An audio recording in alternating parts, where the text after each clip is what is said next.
নমস্কার বন্ধুরা, অপর্ণাস রন্ধনশালায় তোমাদের সবাইকে স্বাগত জানাই।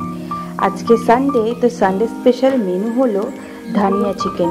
চলো তাহলে দেখতে থাকো কিভাবে বানাচ্ছি।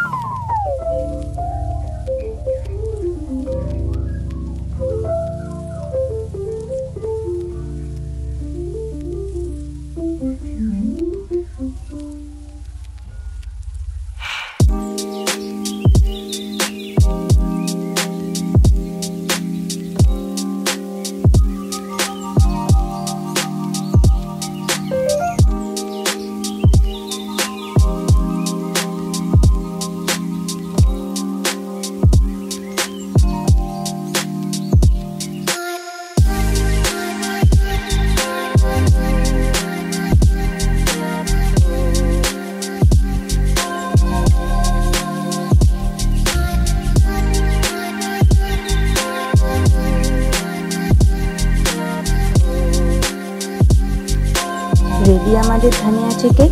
গরম গরম ভাত, পোলাও বা রুটি যে কোনো কিছুর সাথেই এই ধানিয়া চিকেন জাস্ট জমে যাবে।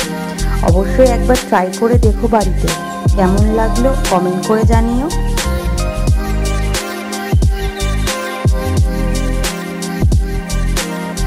ভিডিওটি ভালো লেগে থাকলে একটি লাইক, কমেন্ট, শেয়ার এবং সাবস্ক্রাইব অবশ্যই করে দিও।